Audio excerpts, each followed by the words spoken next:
Now, whether you're a newbie or a seasoned gardener, here are some of the tools that I believe everyone should have. So folks, let's show you what not to do first. What I'm covering today is the tools that you need to get going as a gardener. Now, it's not a fancy long list, it's very short, very basic. But if your tools look something like this, a bit rusted, missing a spring, held together by wire, well then you know you're heading in the wrong direction. So let's get this straight. Make sure that your gardening tools are clean, are kept clean, and are looked after. And if you get that right, then it makes the job so much easier. Because imagine trying to prune something with this. Well, you are simply going to fight away, really dislike gardening, and not get the job done. So let's go through it. We're keeping it really simple. Number one is that we are going to need a basic lopper. Now, your basic lopper could be anything. Just make sure that you're buying a good quality brand. A few things to look out for when you are getting a good lopper is to make sure that it's got these rubber things. Do you see that?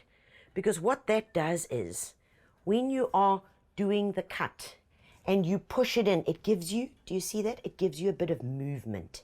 And that just helps in the comfort of using them. So you're not hacking at it.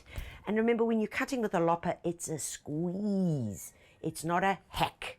Also make sure that you've got good grip, okay? A nice comfortable grip. And you can see that these work nicely because I can get my fingers in there. Just like that, nice and simple. Okay, so that's a lopper. For the basic things, digging around, digging small holes, a little garden trowel, and a little garden fork. Can do many activities. Can help loosen soil, can help dig little holes, can also help for weeding. Very simple. Keep it easy. Good secateurs, guys. A good pair of secateurs. And folks, remember, when you finished using them, make sure that you give them a clean, okay? And that's just with a bit of oil, a little bit of lubricant, give them a wipe down and put them away in a safe place that you will know where they are all the time. One of the biggest discouragement factors in gardening is when you're looking for something. You're looking for it in the garage, you're looking for it in the kitchen, in the scullery. You just don't know where you've put it. And that makes you very frustrated. By the time you get out to prune that poor plant, wowza, that plant does never look the same again because you've been completely irritated and you end up hacking more than you should. So a good pair of secateurs is critical. Next up is your garden trug, your Gucci handbag. Have one of these because all you do is this when you are heading out into the garden. So you've got all your bits together and away you go. Make life simple. One of my favorite go-to gadgets is sheep shears.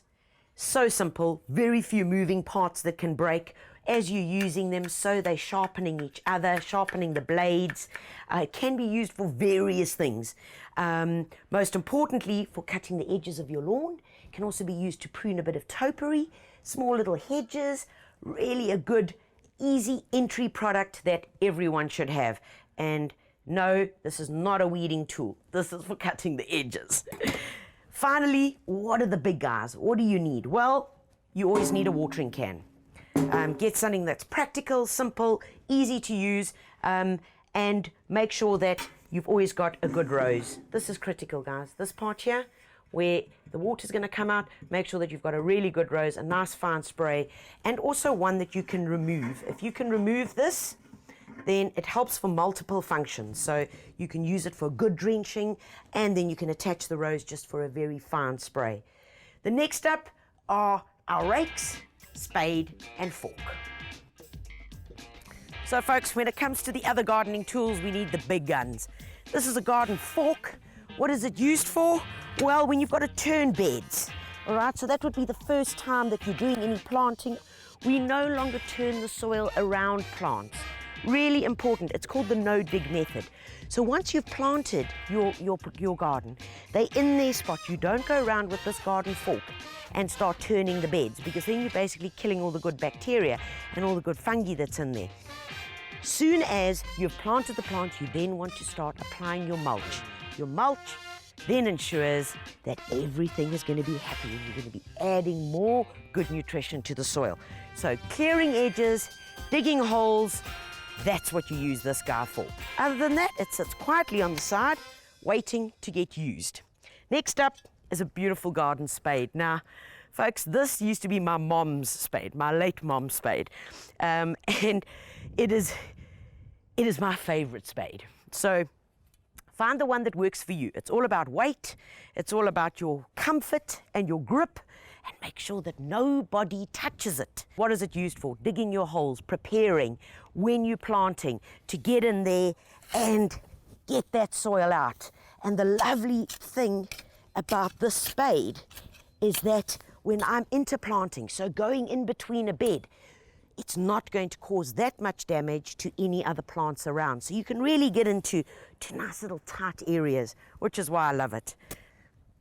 Right, guys, the last essential gardening tool is this guy.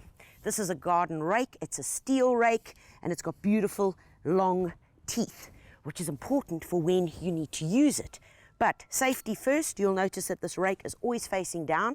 It's never leaning up against something like that, especially not that way, because what happens is, if it's leaning up against a wall, somebody walks past, steps on it, boom, it comes back up and knocks you in the head.